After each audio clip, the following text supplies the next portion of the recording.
Jeez. Oh crap, is it time for the new chapter already? I thought it wasn't until the end of January. Oh no, it's the end of January. Oh man, I was supposed to have this whole thing revamped. You ever do that? You're ever like, hey, I need to do this thing. Hey, when is it? Oh, for like a month from now, we'll be fine. I was like, oh, okay. And then it's like, oh crap, I was supposed to have this whole thing changed over by the time the new chapter came out. All right, whatever. I failed you, Drake. Oh God, Drake, I'm so sorry. This will be One Piece, chapter 1072 review titled The Weight of Memory.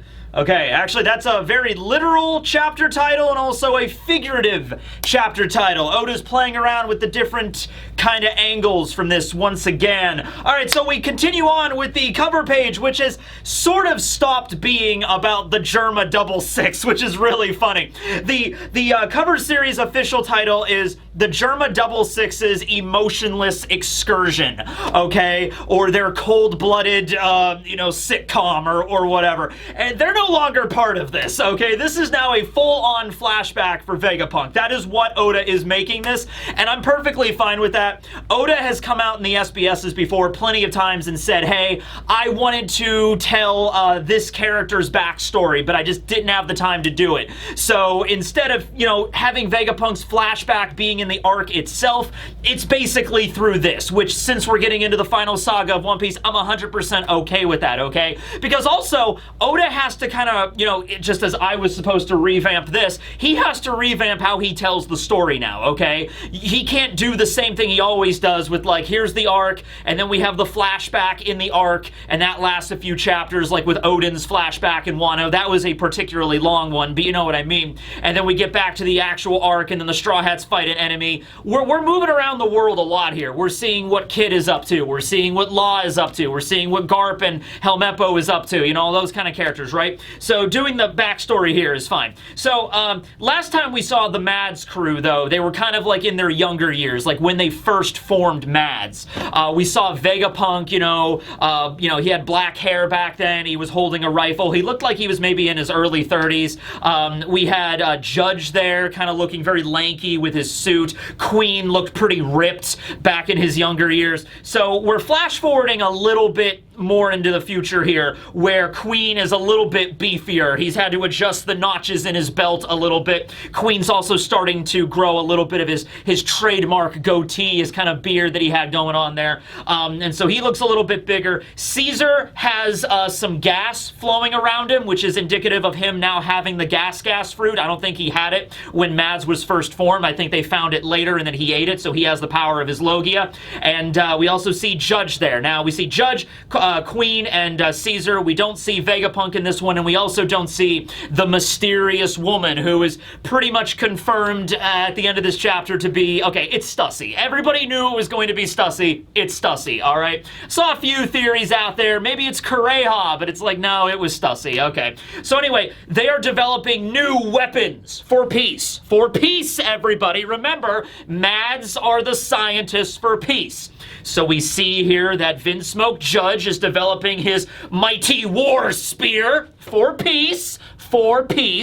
And then we see Queen developing the chemistry for his mighty viruses for peace. For peace, everybody.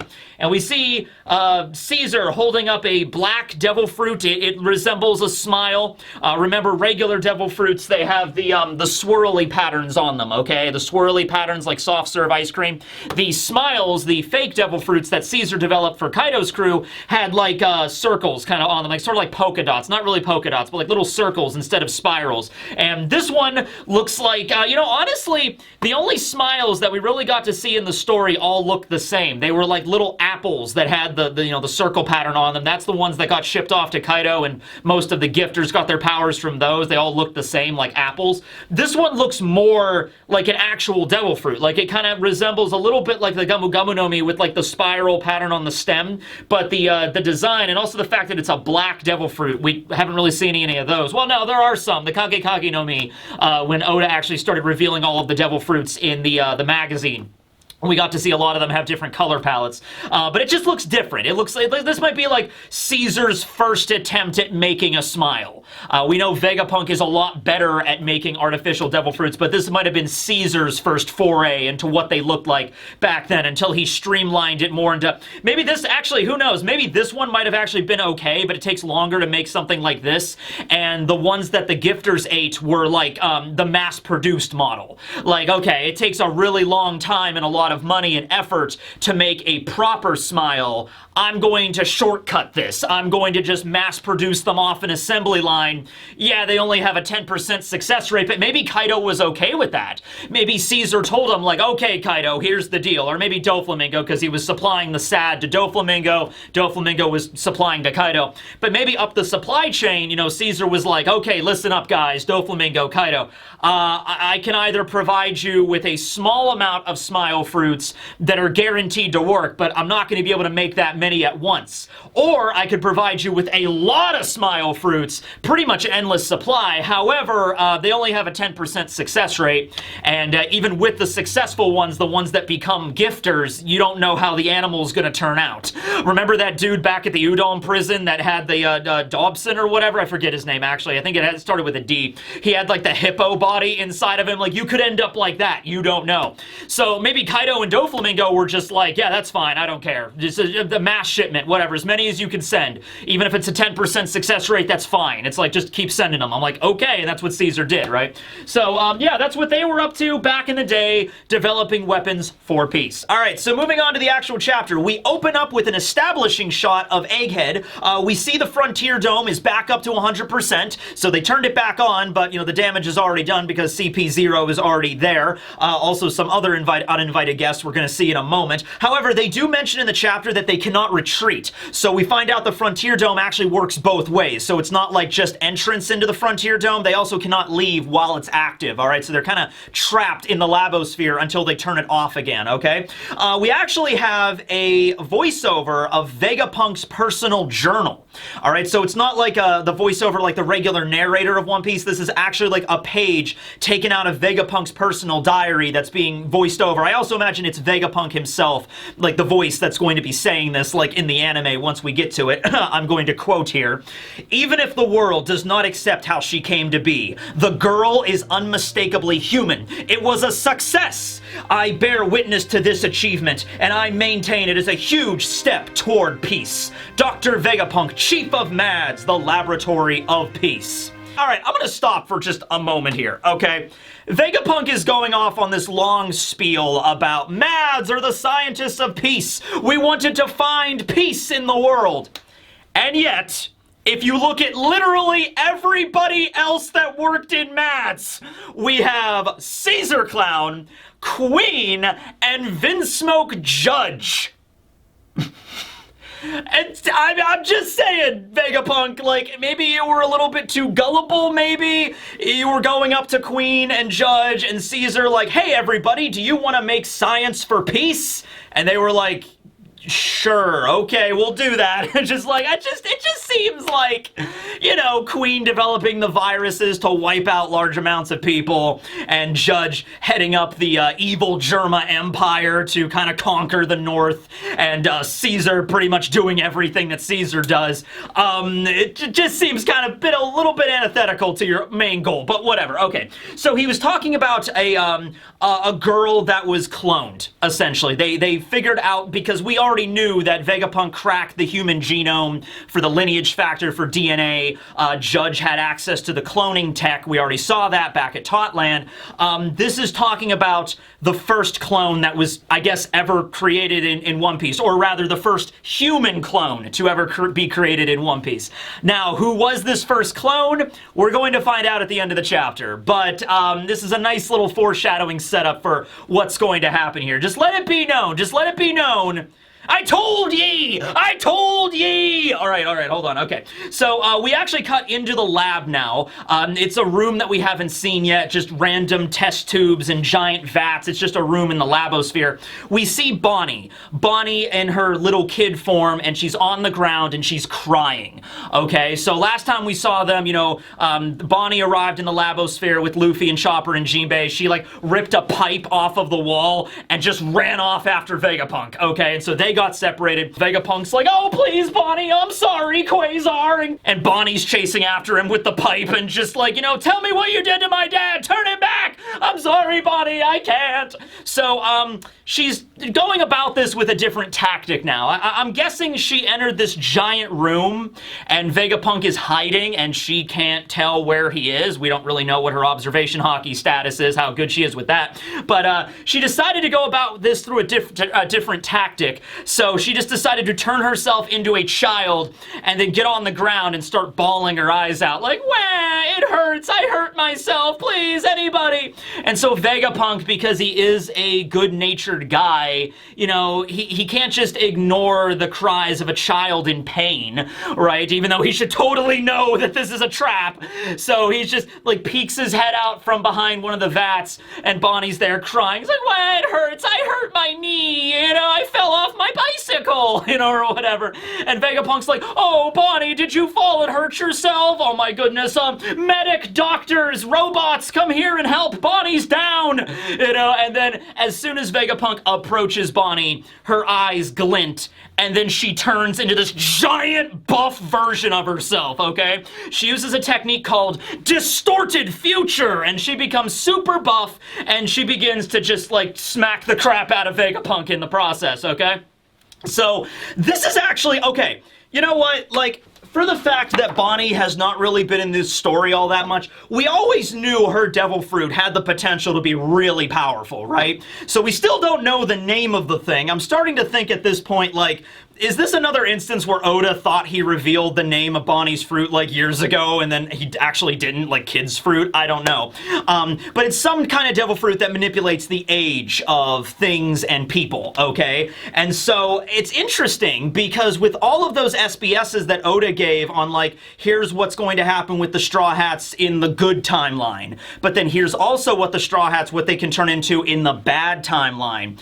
This technique, also from what we saw with how she aged up Luffy, when she aged up Luffy before to escape the police officer Kuma, he didn't turn into the version of Luffy that looks like Garp, like the good timeline Luffy, like he's super buff. Like, I'm Luffy, age 60. I guess he was age 70 in the chapter, but still, he looked like the bad universe. Like, he's all shriveled up like a prune and he can't fight anymore, okay? So what if Bonney has the ability to choose which timeline that she actually wants to access, or maybe she could access more than one at once. So, you know, the version she normally is as an adult, you know, just looks like, you know, similar to like Nami or Robin in terms of physique. But what if there's an alternate reality where Bonney just gets swole? She just hits the gym, right? Okay, and so she just like accesses that version of reality, and she uses this technique, Distorted Future, to turn herself into this really buff version to attack Vegapunk, okay? So that's actually really cool. She also might have easily awakened her ability from stuff that we're going to see in a second. She has a lot of different techniques she can use with this aging devil fruit. I would not be surprised if she was awakened, given all the crazy nonsense we're gonna see here in a moment. But it's nice finally being able to see her utilize this fruit, because normally the way she usually does it is to just to kind of sneak around, like she turned into Connie, like the old woman, to sneak around Reverie. That's usually how she does it. Even here, when she turned into the little kid to kind of like, you know, get Vegapunk to come out of hiding, you know, same kind of idea. But here it shows the battle capabilities of this, and another battle capability. So Vegapunk manages to like dodge the first punch, and so she takes the pipe that she still had, and then she uses what was it called? Timely Thrust. She uses Timely Thrust, and so she takes this pipe, endows the power of her devil fruit inside of it, strikes Vegapunk in the back with this thing, and then a bunch of jewels and gems and diamonds and crystals just explode out of his chest. We'll get to that in a moment, and Vegapunk turns into a baby. Okay, are you with me so far? Are you still following this nonsense? Okay, now, we saw an ability similar to this before, when at Sabaody, Bonney turned a group of Marines into babies and old men, alright, so she could escape from them. And it seemed like that ability could be activated from a distance, because Bonney was, like, on top of one of the buildings at Sabaody, and all of the Marines, you know, got affected by her power that were below her. So she didn't even need to, like, physically attack them in order for them to turn into little kids and to old men, alright? So she could just mess with your age at a distance. That's an extraordinarily powerful ability, okay? So this is a more, you know, this is a more direct version of it, where she literally takes a weapon, uses her Devil Fruit power, you know, strikes somebody, and, like, the age of Vegapunk actually gets crystallized into crystals and jewelry and stuff, and falls out of him, and then he becomes a baby, alright? So, a couple of things to unpack with this.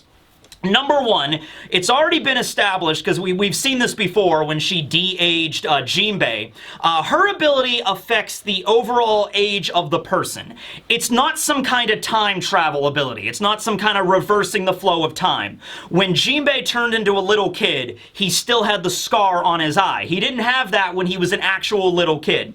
In the case here, when she attacks Vegapunk, because he sliced off his head for Punk Records, it's not like he regrows his forehead or whatever. He still has the apple attached to his forehead. I also like to think that, you know, just because his physical age changed, he's still connected to Punk Records, so all of the knowledge that he had is still there, which is why he's still able to talk, and he still has the power of the brain fruit, because he's a little baby, but he's still able to, like, be aware of his surroundings, know everything he already knew, and able to talk, alright? He's just a baby now, okay? Also, then we have the gems that fall out all around him, okay? Bonney says, and Vegapunk, they kind of both explain this, you know, Bonney knows, but, you know, Vegapunk just makes the hypothesis, is like, oh boy, goo goo gaga, I wonder if these gems represent my golden years. You know, so I guess Bonney, with her ability, is able to turn, like actually manifest years and age into physical objects. In this case, they take the form of a bunch of different gems. They have different shapes. Some are bigger than others. Some are like giant stars. Some are diamonds. Some are like little, like, I don't know, little pieces of turquoise or something. I like to think it's like in a video game, like in Zelda, where different colors of rupees represent different denominations. Maybe it's something like that. Maybe like a little pearl only represents, like, you know, 1 month of age, but like the big diamond represents 10 years or something, and you take them and you put them back into yourself, and I guess you turn back into the age you were. Also, a little bit of a difference from this Devil Fruit from a lot of other ones. Most Devil Fruits, it doesn't matter if it's Paramecia, Logia, or Zone, a common rule is that Oda will usually keep the clothing, you know, like changing with the power. Like, for example, Buggy, you know, when he goes into when he splits his body up, his clothing splits up too. Whenever Logia is transformed, whatever clothes they're wearing also transform. Zones are the biggest example of this, because like Chopper could go into Monster Point, you know, honestly, his shorts and his hat should be ripped to shreds, but no, when he goes into Monster Point, Chopper's hat grows to the proportional size of his Monster Point. His shorts grow the same way, okay? So in the case, though, with Bonney's Devil Fruit, the clothing does not actually change, and that has remained consistent. So in this case, when Vegapunk turns into a baby, he has this really long lab coat on, and he can, like, barely move around, okay, because he's a baby. So it's just a little bit of a thing that Oda does differently with Bonney's fruit compared to every single other Devil Fruit, okay? But anyway, yeah, Bonney picks up baby Vegapunk, kind of slams him against one of the vats, and he's just like, hey, don't worry about it, you're gonna get your age back, you know, my power doesn't work forever on living things, it will be reversed, okay? Now, that is something that is really good to clarify, because this ability was very similar to Shinobu's power, okay? And actually, an interesting little theory about that was that since Shinobu has the power of the mature fruit, she has the ability to age things up, whether it be inanimate objects or living things, as we saw with Momonosuke. Shinobu clarified that once she turned Momonosuke into an adult, he would never be able to go back to being 8 again, alright? He'd be basically skipping over all the years of his childhood. And so there was a theory that's like, well, what about Bonney's ability? Could not Bonney use her power to turn Momonosuke back into a kid? And the answer to that question, as as here with Bonney, like says in this chapter, yes, she could do that, but it would not be permanent. Okay, so that's a very important status to make. With inanimate objects, it doesn't seem to matter. Also, I would say with herself, because usually the ability with the user itself seems to be like different rules. Like remember Shiki's power with the Fua no Mi, the fly fruit, or the float fruit. So Shiki could fly. He could fly around as much as he wants, but he could not make other living things fly, only objects, okay? So him being the user of the fruit kind of gives him different rules. So I'm going to assume that Bonney could stay in whatever age that she wants to stay in indefinitely, but in the case with others, like those Marines that she transformed at Sabaody, they just turn back to normal, you know, after a certain amount of time passed. I'm interested in the significance of the jewels and the gems, though, because we didn't see the gem thing at Sabaody. We didn't see anything with that. Maybe this is just for flair. I don't know. And I guess after a certain amount of time, what, like Vegapunk, like the gems just like start floating and just go back into him after a while, like magnetic force or something? I don't know. But anyway, now that Vegapunk is a baby, he obviously can't run away anymore, so Vegapunk is just, you know, at Bonney's mercy, and Bonney is just like, okay, Vegapunk, no more of this crap. You're gonna tell me right now what you did to my dad, and if you can turn him back to normal, why can't you turn him back to normal? All that kind of stuff starts to interrogate him. He's like, why the hell did you kill my father? Very direct language here, because from Bonney's perspective, her father is effectively dead, and so she wants answers. But even in this state, where Vegapunk can't run away, can't do anything, he's still like, Bonney, I can't tell you. I took an oath. A Hippocratic oath.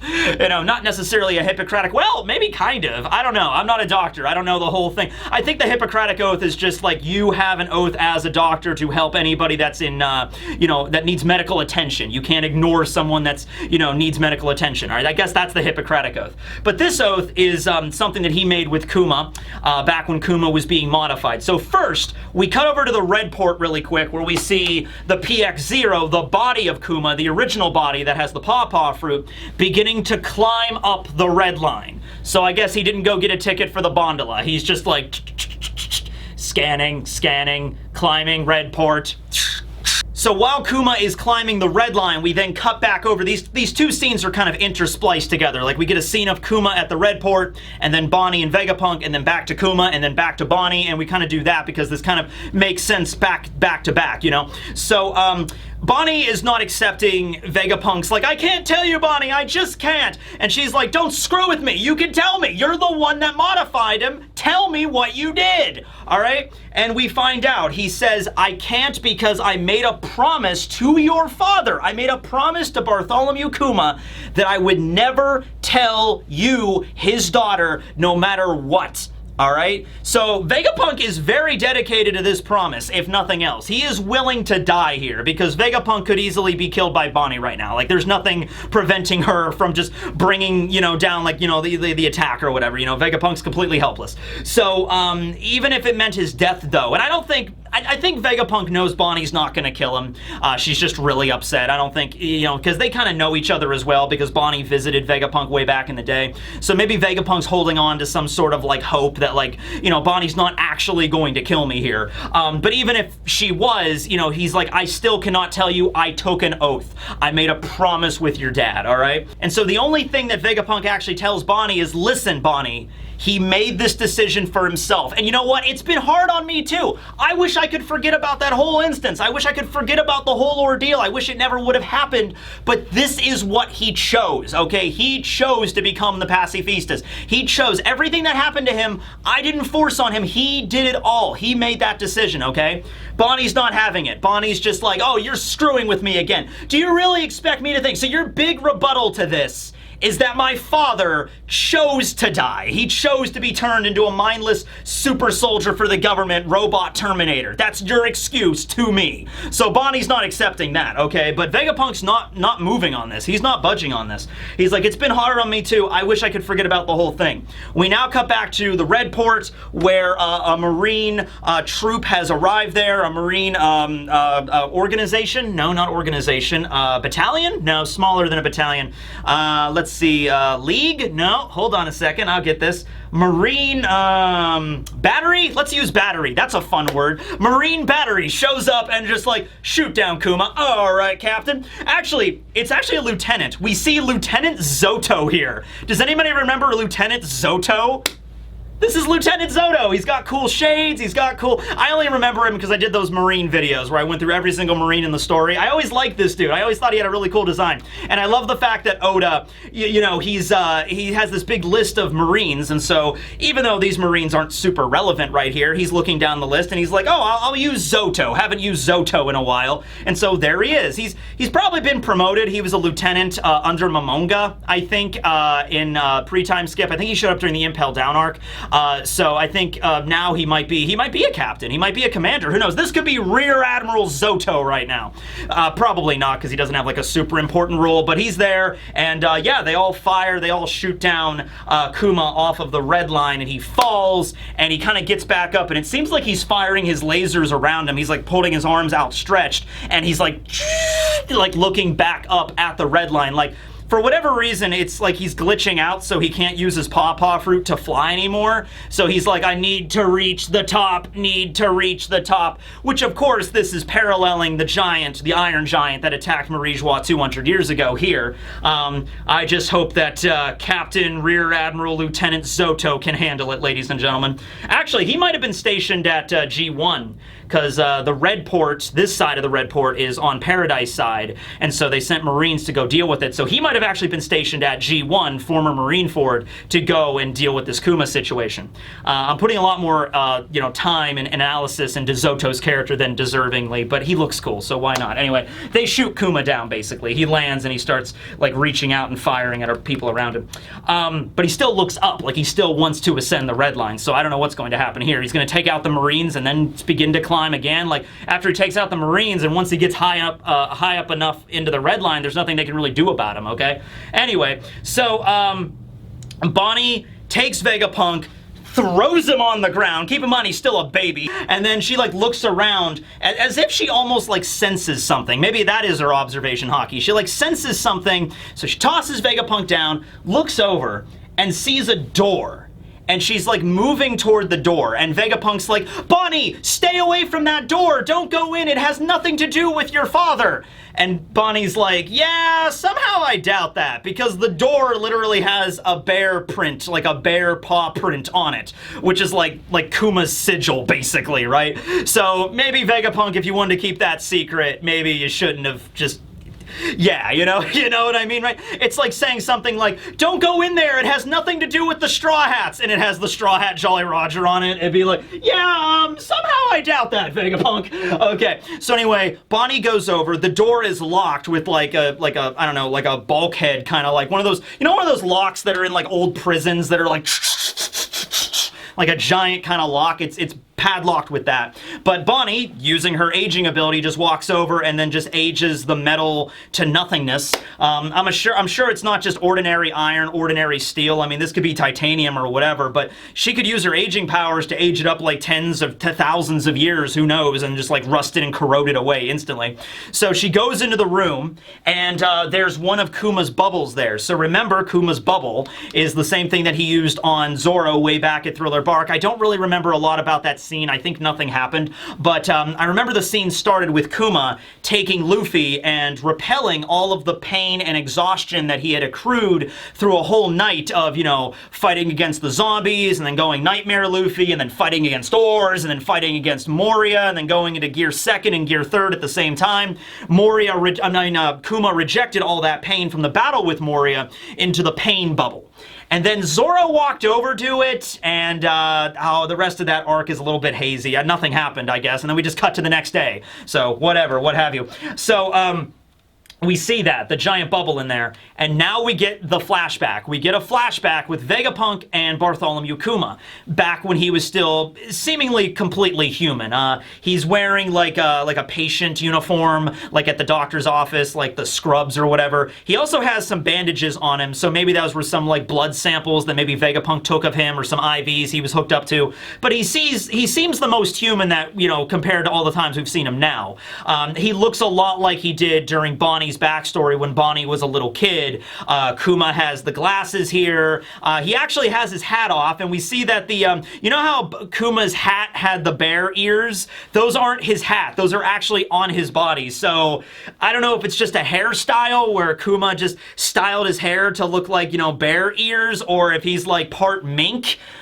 I mean, maybe he's pretty big, he's a hefty guy, and he's got bear ears. He might be part mink, who knows? And of course, he was part of a race that the government was very interested in. I assumed Lunarian, but maybe he's an amalgam of, like, I don't know, Lunarian and mink and, like, everything. Who knows? Well, anyway, Vegapunk is there. He looks pretty old, so I don't think this was that long ago. This might have been, like, maybe before the story started, like before Luffy left Fuchsia Village, but probably not that many years before that. Maybe like 2 or 3 years before Luffy left, okay? Where this was like kind of the beginning of Kuma's modifications, all right? So Vegapunk is there and he's drawing on a whiteboard and there's all a bunch of different equations. This is Oda we're talking about. These are probably actual equations. I don't know if they're related to Kuma or neuroscience at all, but they are equations. I see some triangles, and I see the Greek symbol thing, and we all know that I suck at math. If anybody can look at this and extrapolate anything from what Vegapunk's writing on the board, let me know. But he says that, like, okay, Kuma, you have the ability of the pawpaw fruit, which allows you to turn intangible concepts tangible, such as pain. You can take the pain that is summoned by your neurons, your nervous system. You take the pain that is generated through your nervous system, and then you expel it from your body, turn it into this bubble, and you can even transfer it to somebody else. An instant transference of, nervous system energy, and like, quasar, I don't know. But the basic idea, he can turn intangible things tangible, all right? Now, this is something else that's really fascinating, okay? When I heard this, I was like, ooh, I know what this is in reference to.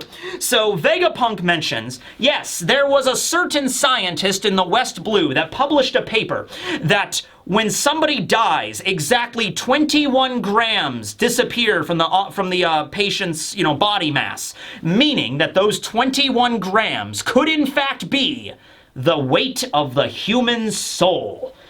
So that's what Kuma's there right now. He has the ability to turn intangible things tangible. It seems like Vegapunk is doing a little bit of research on like souls and memories and things like that, and he mentions this experiment. So this is actually in reference to a real experiment, okay? I hesitate to call it a scientific experiment, but there was a dude named, I forget his first name, I think it was it Donald? It might have been Donald or some Donnie. Anyway, his last name was McDougal, okay? So it was like Donnie McDougal. Actually, I'll look it up. Hold on a second. I should probably get this dude's name right. Okay, yes, it was Duncan, all right? Duncan McDougal, okay? Duncan McDougal was a scientist that lived in Massachusetts back at the beginning of the 20th century. He did this experiment that's known as the 21 grams experiment. So McDougal's whole thing was he was kind of like focused on trying to figure out the weight of the human soul. He was trying to like, rationalize the human soul in a way that could be measured with scientific technology, okay? So what he did was he took 6 different subjects right as they were like about to die, and then they all died, 6 of them died, and then he measured, how much they weighed, and in the case with one of them, I repeat, one of them, about 21 grams went away. Now, this is really not considered a true experiment because it's a little bit of a selective kind of thing where, he had 6 people. First of all, the sample size of this was way too small, and it only happened with one of the 6 that died, okay? So it's basically like, this first patient lost 21 grams. The other ones, it doesn't matter. Okay, 21 grams, that's how much the human soul weighs. 21 grams of data, okay? So he also, by the way, is kind of an asshole, actually a really big asshole. He used this experiment experiment on dogs, and he most likely probably poisoned upwards of like 15 dogs for the sake of this experiment. So yeah, screw you, McDougal.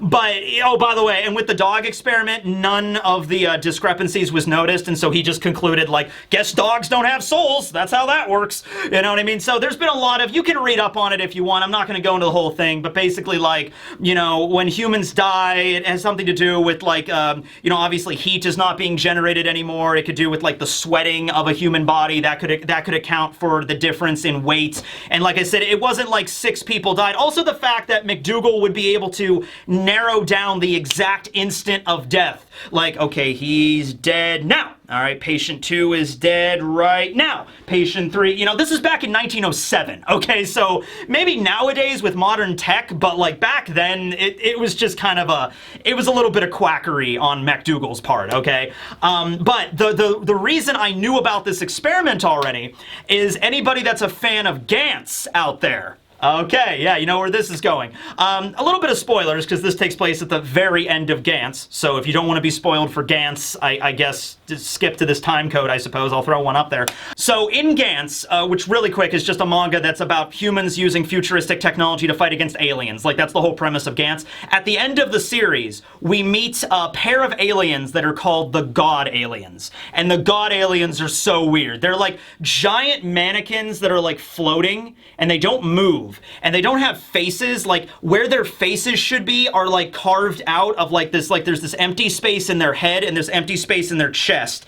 And then like human faces, not even human faces, but like animal faces will just morph where their faces should be. Okay, so they're these giant mannequins and they have like the face of like a dog, and then that'll change into the face of like Abraham Lincoln, and then that'll change into the face of Marilyn Monroe, and then that'll change into the face of Gandhi or David Bowie or whatever. And that's how they communicate, right? Very esoteric, very abstract kind of concept, but it's really trippy, it's really cool. Anyway, the God Aliens like know everything, so humans are all around it at the end of the story, and they're just like, you know, asking all these questions and stuff like that. And a lot of the questions are about the series itself, like, why do we have to fight all these aliens? And the God Aliens explain it to them. But one person asks, do human souls exist, to the God Aliens? And the God Aliens are like, when human beings die, approximately 21 grams of data migrates to another dimension.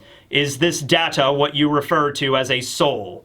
And then the data re-enters this universe in a new human body. So kind of like reincarnation. That was the basic premise of Gantz, but it's the same idea. So if in case you're curious where the 21 comes from, it's from McDougal's experiment way back in the day, and it's been referenced before. So there you go. That's the reference to that, okay? I don't know if the 21, the exact number, will be relevant in One Piece. The fact that Oda included this makes me think that that number is going to be very relevant to the science that's in One Piece. So maybe from the perspective of the One Piece world, maybe the soul does exist and there is 21 grams of data, like it has an actual weight to it. Who knows? But anyway, Vegapunk is also very interested in memories, okay? So he's like, if you can turn pain tangible, how about you turn memories tangible? And then Kuma's just like, so wait, you want me to use my devil fruit power to let my memories leave my body, and then anybody can just access them? And Vegapunk's like, yes! And Kuma's like, that's too embarrassing, I'm not doing that. So, which is rather, because Kuma's like this big hulking guy and everything like that, and he's just like, yeah, that's too embarrassing. I don't think I could do that, Doc. You know, and Vegapunk's like, come on, please, please, please. No one else will look at it. Don't worry about it. I just need this for science, Kuma, for science. And Kuma was just like, no, I don't think so. I'm just too bashful. You know what I mean? So, at the end of the day, though, it seems like Kuma did agree to it. All right, and this kind of goes back to a thing that I talked about, like, what if, you know, the PX0 is just the husk, you know, that's just the robot husk of Kuma, but what if his memories are on, like, a flash drive or a, you know, an SD card or something? So, not quite an SD card, but literally his own memories, who he is, was rejected out of his body the same way that he rejected Luffy's pain and exhaustion, and so when Bonney opens the door, she sees the Kuma bubble, and she's about to approach it and touch it. Vegapunk is in the background and he's like, Bonney, don't, that's all of Kuma's pain right there, all the pain that he ever felt, it could kill you, you know, a bubble that big with that much pain, there's no way anybody would be able to survive that. we cut back to the Thousand Sunny, and Zoro's fighting Kaku, and he just kind of sneezes. What was that? I guess it was nothing. And he just continues to fight. But anyway, no, so Bonney, though, is kind of like enraptured with this bubble. Okay, so the bubble is there, and she's kind of like in a trance. She's just kind of like approaching the bubble. And it's, you know what this reminded me of? Weird kind of thing to remind me of. You ever see the movie Atlantis, The Lost Empire? You know, one of the best Disney movies of like all time that never gets as much credit as it deserves. Although I hear Treasure Planet is really good as well. Was Treasure Planet Disney? I don't even know, but everyone always tells me to watch Treasure Planet. I mean to, I just haven't gotten around to it yet. But the scene under the ground in the cavern during Atlantis when Kia is like approaching, like basically Atlantis' like god mind or whatever, and that really cool, like, you know, music is playing in the background and the voices and everything like that, and she's like in the trance and she like touches it. Like, that's kind of what this reminded me of.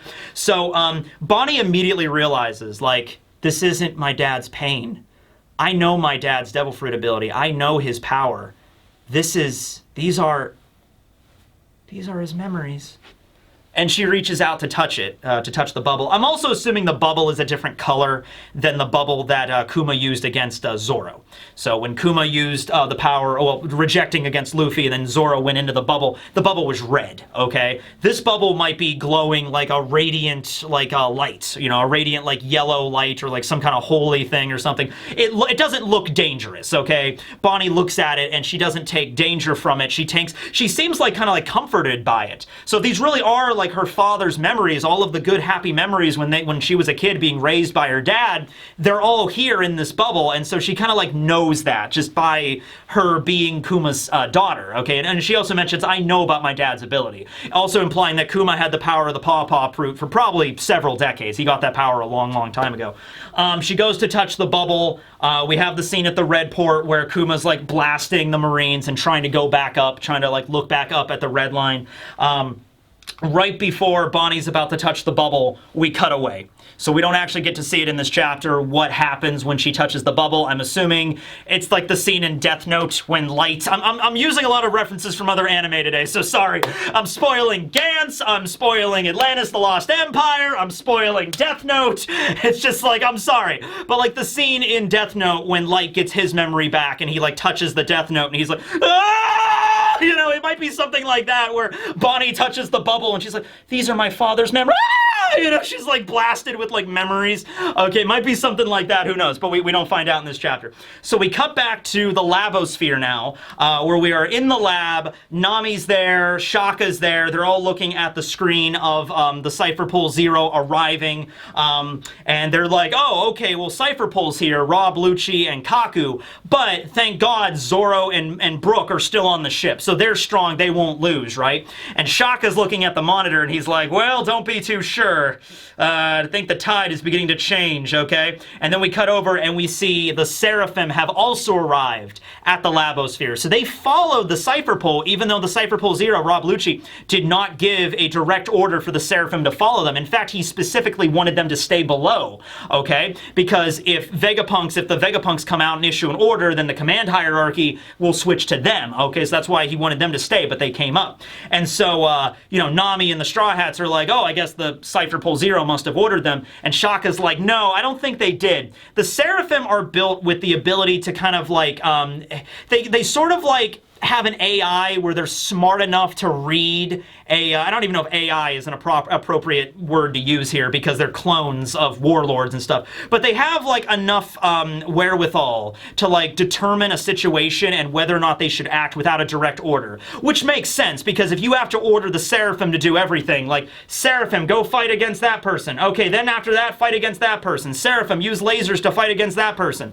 Like, it would be easier for them to realize and like take stock of the situation, like, these are all pirates, I'm just gonna shing, shing, you know, like they just fight on their own, okay? So in this case, the Seraphim have determined to back up the Cypher Pole and go to the Labosphere with them, even without them ordering it. And Lucci even specifically states, you know, I did not order them to come. They just came of their own will, okay? So the Seraphim do have their own will of their own, whether it's not like their own will as being, well, Okay, it actually kind of is, because it was stated that with that green blood shit, their personalities kind of do seep through with that. So kind of the same thing how, like, the Seraphim Jinbei S Shark is still able to remember how to use Fisherman Karate. It's kind of just, like, ingrained in their DNA. I think Oda is taking an approach with this in a little bit different way than, like, actual medical science works, where in One Piece, the human soul might actually have a weight to it, like 21 grams, and DNA, like your lineage factor, is enough to actually carry memories and personality with it. Like, the way that Vegapunk explained the whole pain thing was that you're taking something intangible and making it tangible with the pawpaw fruit, but pain is tangible. Because all pain is, and correct me if I'm wrong on this, but isn't pain just electrical signals in your nervous system? So pain is electricity. Which electricity, maybe not tangible, but it's certainly not, like, ethereal. It's not something, like, from another dimension, like supernatural. It's electricity, right? So, yeah, you might not be able to physically grab electricity, unless you're Luffy, or Eneru, I guess, but it's certainly a natural phenomenon. It's not like something that's can't be grasped, like the soul. The soul's a better example of this, that doesn't really have any physical matter to, like, interact with, but electricity and signals, that's plasma, right? And so you're taking those electrical signals and you're turning them into a ball, a paw print. You can throw them into other people. Also memories, and isn't it kind of the same thing? Like, once again, not an expert here in the slightest, but, like, when it comes to your memories, isn't it just a combination of, like, electrical signals and chemicals, like an electrochemical process in your brain? Like, are there any neuroscientists in the house? Are there any neurobiologists that are fans? Normally, whenever I come across a question that it's out of my depth, I could be like, hey, I don't understand these math equations. Is there anybody that's like, specialty is physics? I have a car mechanic question. Is there anybody that's a car mechanic out there? It's like, I'm a car mechanic. I'm a physicist. Okay. Are there any neurobiologists that are fans of my channel? Anybody that could let me know on how human memories work. But I always understood it's like electrical signal. But this is One Piece. It could be different. It could be like memories and pain and the soul. They're all in the same category of, like, supernatural phenomenon that just don't make any sense. Okay, unless you're using, like, Kuma's ability or whatever. Maybe, I don't know. So anyway, the Seraphim are there. The Cypher Pole are there. Edison and Lilith immediately head out. Edison has, like, a little jetpack, so he just jets away. Lilith is chasing after him with her bazooka, her laser bazooka.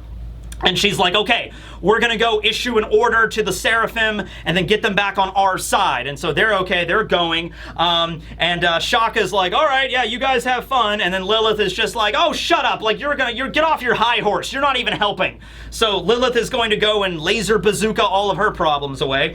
We have Sanji there. And this is actually a really cool line from Sanji, because they're talking about how, like, Zoro and Brook might be outnumbered now, because it's not just Kaku, Stussy, and Lucci. It's also, and Hattori, don't forget about Hattori, but it's also the 4 Seraphim. So Sanji's there and he's just like, man, it's a damn shame that old Mosshead died. Got killed by a bunch of Cypher Pole agents and Seraphim right before we were about to reach the One Piece too.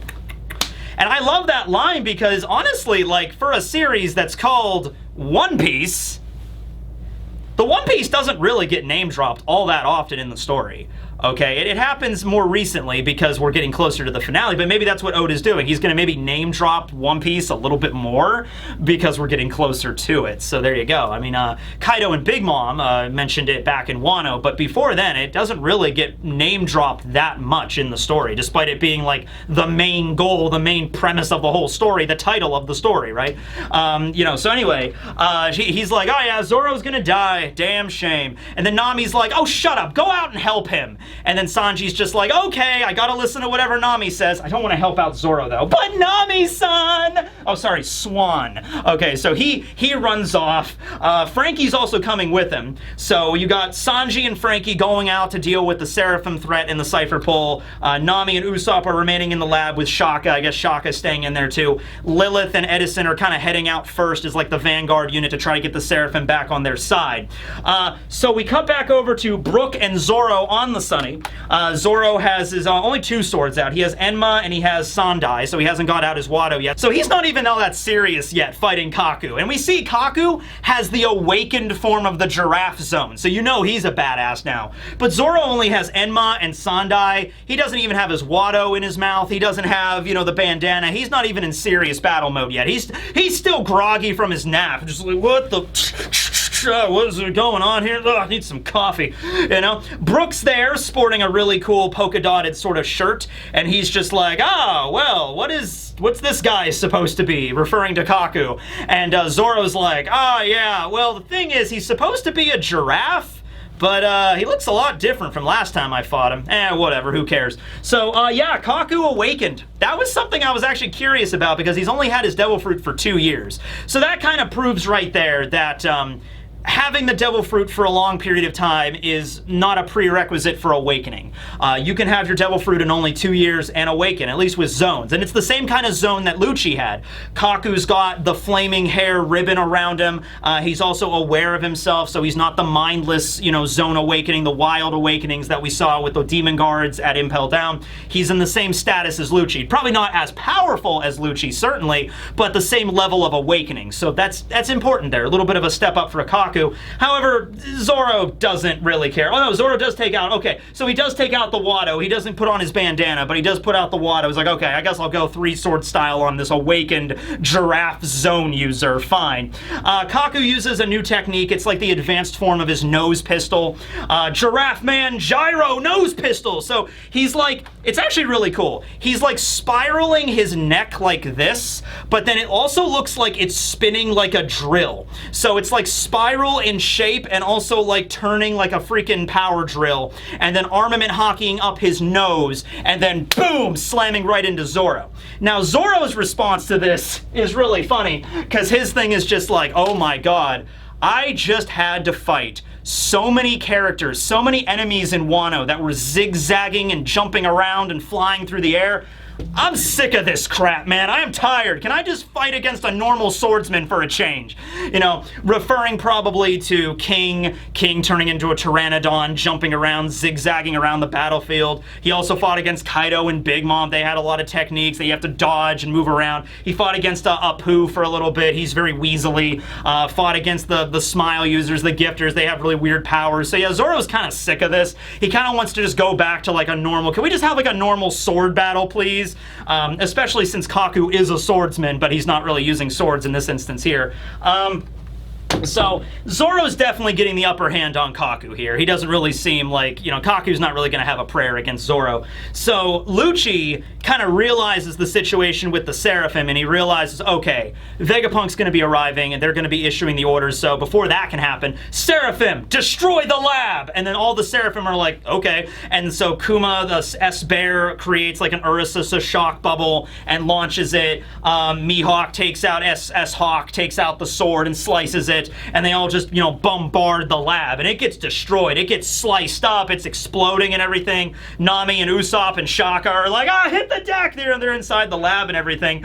I'm a little bit curious on, like, what the safety parameters are on these Seraphim. Like, you'd think that you would program something into them, like, do not attack the lab.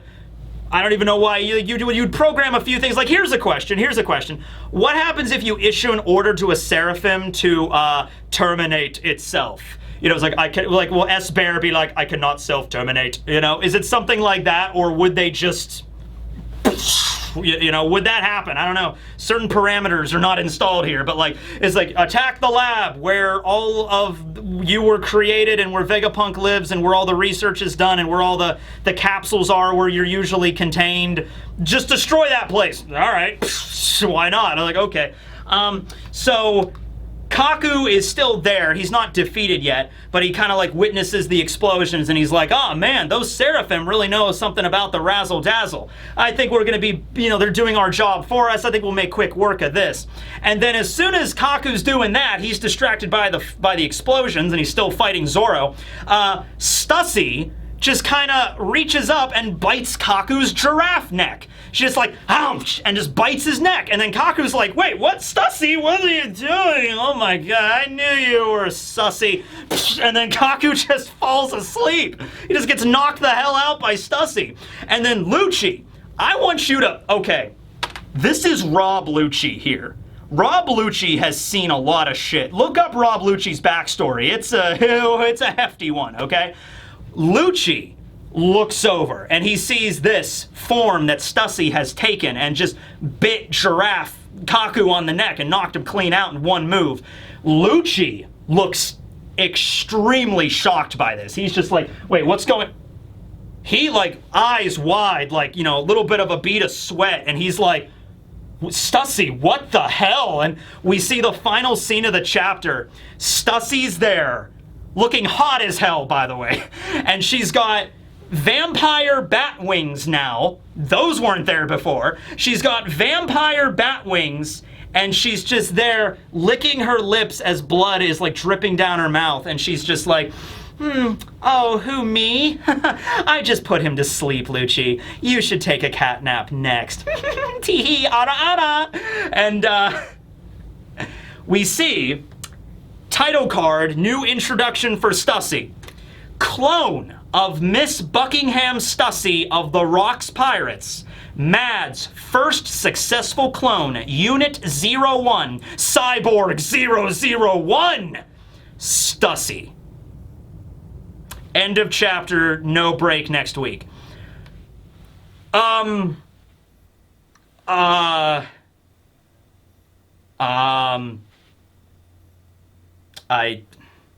don't know if you know what? You know what?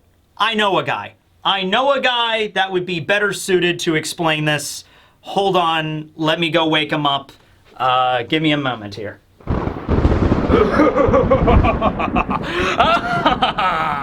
Vampire Tekking is back again. All right, so what do we got here?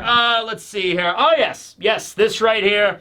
In my long, illustrious career being a vampire, I have to say, this woman right here, she is a vampire. Yeah, she's got the wings. She's biting people's necks, right? She bit a giraffe's neck. A little bit unorthodox for a vampire to bite a giraffe's neck, but, you know, hey, whatever is available. You know, she's extraordinarily seductive. That's a good trait for vampires. Yeah, oh, she's a clone. All right, I guess you could be a clone vampire, not necessarily just because you're a clone of a vampire. That doesn't make you not a vampire, so yeah. All right, so first and foremost, she's a clone of Miss Buckingham Stussy, okay? Miss Bucking.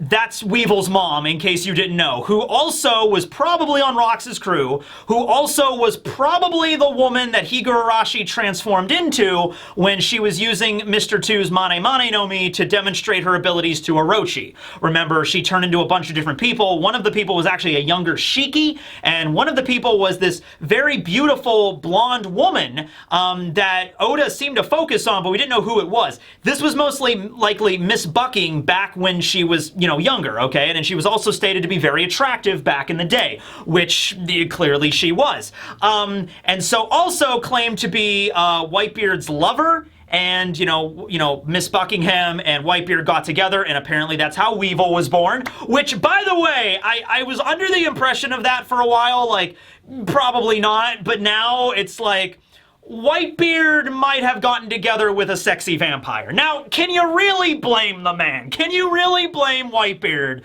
for being attracted to a sexy vampire woman? Okay, like, come on now. Come on now. That's just what it is. Also, yeah, the fact that Stussy is a vampire and she's a clone of Miss Buckingham kind of implies to me that Miss Bucking... or Miss Buckingham, because Miss Buckingham Palace, that was her origin of her name this whole time. I didn't know that, but now I do. Was also maybe a vampire. I mean, I guess it's possible that she could have been cloned and then been given an artificial mythical zone later. But I like to think from the dialogue, from the journal that Vegapunk was reading from at the beginning of the chapter, that no, they successfully cloned Miss Buckingham Stussy, who is the user of the mythical Bat Zone model vampire, which, by the way, that does exist in One Piece. It's a video game devil fruit used by a guy named Redfield, I think his name was, like Baron Redfield. He had the power of the Bato Bato no Mi model vampire. And really cool ability, but that was non-canon, so maybe Oda, I was waiting for the vampire to show up, okay? Was I the only weird one waiting for the damn vampire to show up in One Piece, right? Oda has tackled every other genre. He's tackled every single trope, basically. We've went to ancient Egypt. We went to Venice. We went to the sky. We went underwater. We're probably going to go to space. We had time travel as a plot line. We had a futuristic world as a plot line. We have giant Terminators marching around. We have ancient prophecies. We have ghosts. Do we have ghosts? Yeah, we have Perona. We have ghosts. We have strong swordsmen. We have, like, psychic powers. We have all these crazy devil fruits. I was waiting for the damn vampires, okay? Well, here she is, okay? I knew it. I knew it. I told you guys when I made that video. You know, I couldn't put my finger on it, but I knew there was something sussy about Stussy, okay? And now it's been vindicated. Okay. So she's a clone of Miss Buckingham, who is probably a vampire, so let's watch out for that next time she shows up. She might be a vampire. She might be floating around with little bat wings around Weevil or something. Like, I don't know, avenge, you know, your father, get all the money. Yes, you know, she might be doing that. Why her specifically, though? The Mads, I guess, might have captured Miss Bucking back in the day, and then, you know, extracted some of the DNA from her, and then they studied it, and then that's how they developed the first clone. I'm gonna say the first clone ever. You know, the first successful clone. She's Unit 01, Stussy, okay? Now, better question. Okay, so let's say, taking away the vampire stuff for a moment. By the way, her vampire bite knocked Kaku out. I'm also interested in knowing if once Kaku comes to, he'll be like a thrall to Stussy. You know, like, I will obey you, Mistress Stussy. Like, it might be something like that. Hold on. But I'm also curious, like, okay, so Stussy was a clone made by Mads, but Mads was not allied with the world government yet, but then Vegapunk did become allied with the world government. And then Stussy's a member of Cypherpole 0, which is the highest tier of Cypherpole to protect the Tenryubito of the heads of the world government. But then she was also working in the underworld as the queen of the Pleasure District. I knew something was up with Stussy. I knew it! I knew it going into this arc! And I'm like, there's gonna be something big with her. I knew it! Alright? Like, really, here we are. Okay. Gotta make a separate video about this, and I'm gonna make it as a vampire. I'm making the vampire teching analysis video on Stussy, damn it. But that ended the chapter in a way I don't think anybody was expecting. Like, most of this chapter was about Bonney and Kuma. I thought the end of the chapter was gonna be like Bonney finally reaching out and accessing the memories and then, like, learning of, like, oh my god, Dad, I can't believe that you did, you know, and that's the end of the chapter. No, it's just like, okay, we have this Bonney and Vegapunk moment. We learn a little bit about memories and the soul and everything like that. Zoro and Brook are fighting against Kaku. Okay, the Seraphim are there. Oh, Sanji and Frankie are going to help. They're blowing up the lab. Oh my god, this is crazy. What's going to happen next? Stussy's a vampire. Okay. Alright, sure, it's One Piece, and I'm happy. We get the sexy vampire lady. Okay, also, ironically, we have a character named Lilith in this arc, and Lilith, according to, I believe it's Jewish, the Jewish Bible, or the Jewish tale of, like, the beginning of, like, the Garden of Eden and everything, is that Adam had a first wife that was not Eve. It was actually Lilith, and then Lilith was, like, basically turned into a demon for reasons, and then she was kind of regarded as, like, one of the first vampires in history. So it's funny that we have a character named Lilith in this arc, and then we have a female vampire, but the female vampire is named Stussy after Buckingham Palace, I guess. I don't know what's going on here. Anyway, thanks for watching the video, everyone. I'm gonna go back to sleep because it's still in the day for me. But really good chapter, really crazy chapter. We'll see what's up next. Let me know about neurosurgery, neuroscience, biology, and all that nonsense. Anyway, Vampire Tekking signing out!